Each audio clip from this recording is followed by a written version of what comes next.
Now on to a GB News exclusive. A Rotherham sexual exploitation survivor was ordered to remove a demand for her abuser to be deported, GB News can reveal. The woman gave a moving statement in Sheffield Crown Court last week, over 20 years after she was groomed and abused from the age of just 11 by the Pakistani heritage men. But the judge made her remove any reference to deporting her offenders. So today I'm asking, should we deport foreign criminals, especially the perpetrators of grooming gang crimes? And joining us in the studio is the man who gave us that exclusive story, our national reporter, Charlie Peters. Charlie, I just want to say again, you know, well done. You went to that court in Sheffield last week. You were the only national reporter who bothered to show up to listen to these girls who waited years and years and years for their moment. And then to learn they were denied the full moment because their statement was censored. It's an astonishing story. Why did they censor her words? Well, just before that survivor came into the courtroom to stand in the witness stand to be next to the judge and speak directly to those 7 defendants in the dock ahead of their sentencing, to tell them they'd lost.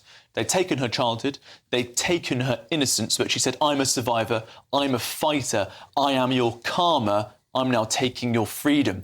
As she prepared to do that, before she came into the room, the CPS barrister spoke with the judge and said that any discussion about whether or not they, the abusers, remain in this country is for the Home Office, not this court. Now, I heard that being discussed, and I made a small note of it. And after the extremely emotional and powerful delivery from that survivor towards those defendants was delivered, she passed me the full details of her victim impact statement, which included the line, I'd like to request that 2 of the defendants are deported after they serve their sentence. They arrive in this country to exploit children. She wants them to go back.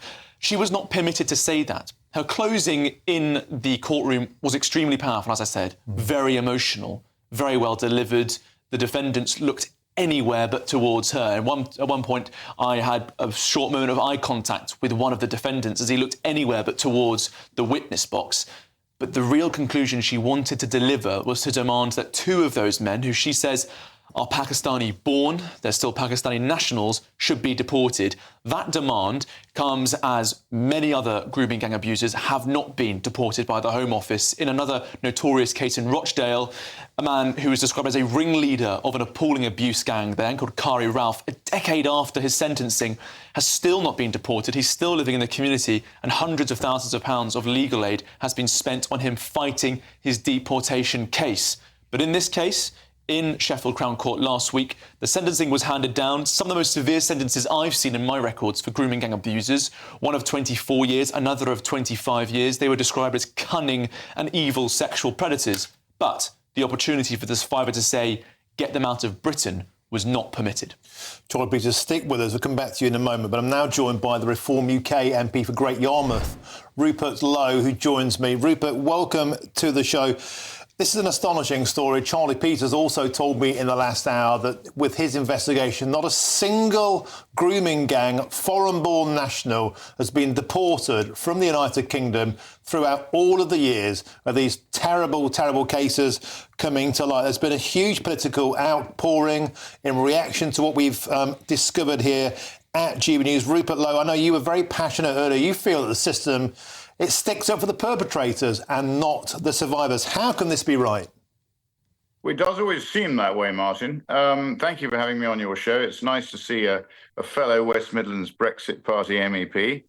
Yeah, it seems that way. It seems that the system is skewed towards protecting those people who perpetrate crime rather than suffer it. And I think it's quite extraordinary that the judge in this case redacted the line which the victim wanted to put in about deporting her sort of the miscreant offenders. I think it's another example of a two-tier judiciary, which effectively is in line with the two-tier policing that we've seen. And do you know what, Martin? I actually think it's indicative that the establishment can see the post-war plan for a multicultural society is gradually failing. I think the British people can see that, possibly with the exception of London, which I think is almost a lost cause. But I think the rest of the country is still very sound, and quite rightly, they have grave concerns about it. So I think it's extraordinary that the judge should have intervened in that way. And as you know, earlier today, I put out a tweet. I mean, there are something over 10,000 foreign criminals languishing in our prisons. And I think if people come here and they commit crime, they should be sent home. And if they've got dependents who are relying on their presence here, the dependents should be sent home as well. I really don't see why British pensioners should suffer and pay for these people when ultimately many of them are going to freeze this winter. It's quite extraordinary, Martin. Rupert Lowe, the figures are astonishing. As you say, it's around about 10,300, including almost 1,500 Albanians, 856 Polish, 758 Romanians. The list goes on and on and on. And none of them have been deported of that 10,000. Rupert, I'm joined in the studio by Charlie Peters, who broke this exclusive story. He'd like to ask you a question now. Rupert, you've seen the reaction, I'm sure, from lots of Conservative MPs to this story on the judge removing that line from the victim impact statement. Neil O'Brien, Suella Braverman and Robert Jenrick saying this is a disgrace and that victims will not be silenced. What's been your reaction to those statements from Conservatives? And do you feel as though the Conservatives have done enough to support justice for grooming gang victims?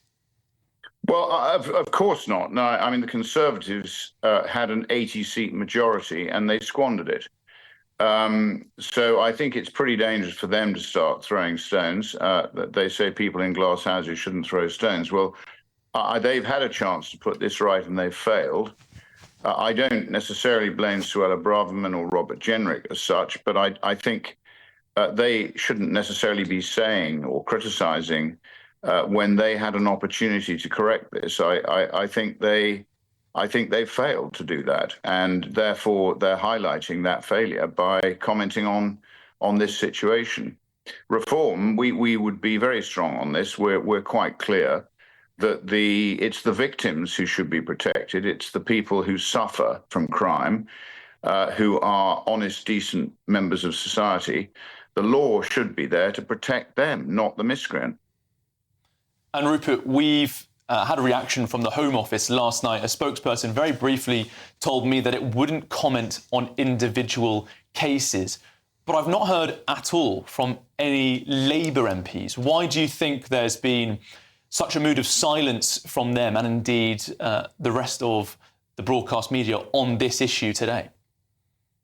I honestly don't know, but I'm having trouble myself getting information out of various government departments. And I'm an MP, I can actually ask questions. And they're very reluctant to often answer those questions which they think might be in any way sensitive. And you know what? That's not the way that an honest democracy should operate. People should have access transparently to information. Government departments should collect it and they should disseminate it in an honest way so that people can actually see what's going on in their society, which ultimately the taxpayer is paying for. So I think there is room for huge improvement in the way in which government is transparent about figures for all sorts of issues which are now of great concern to the British people. Rupert, could I quickly ask for your opinion on a separate matter, and that is the ongoing scandal of the donations to the Prime Minister, Sir Keir Starmer, and his wife, receiving lots of suits and frocks and spectacles, and ask you for this because, of course, you famously donate your entire political salary to charity. So I think you're well placed to comment. What do you think about the idea that Sir Keir Starmer promised to clean up politics, get rid of the sleaze, no more cronyism, no more freebies, and yet here we are. Seems like Groundhog Day. Well, I think I can comment on this one, Martin, without being accused of throwing stones in a glass house. Yes, I'm giving my parliamentary salary, my net parliamentary salary to local Great Yarmouth charities because I'm in this not for money. I'm in this ultimately to vocationally change the way in which we're governed. I would never trust a bought man, Martin, and I think by accepting gifts or money or, allowing people to buy dresses for your wife or spend their money on designer sunglasses or new suits for you. Frankly, I find it mystifying, and I would also actually be ashamed if I let somebody else buy my wife's clothes for her, particularly if I was as rich as Keir Starmer. So, he is a bought man. It worries me greatly. As I said earlier on another TV interview, I would rather be represented by somebody who shows me what they are rather than tries to be something that they're not. And it's disappointing to see that, our Prime Minister is not only falling into this trap, but also, I think in this case, failing to disclose correctly to the parliamentary forces that be. OK, well, thanks for joining us, and that's the Reform UK MP for Great Yarmouth, Rupert Lowe. Of course, Keir Starmer denies he's broken any rules, but thank you for joining us on the show this afternoon. Thank you very much. Now, I'll have lots more on that story, of course, at 5 o'clock. And there's plenty of coverage on our website, gbnews.com, and you've helped to make it the fastest growing national news website in the country. So thank you very much. And thank you to Charlie Peters for that story.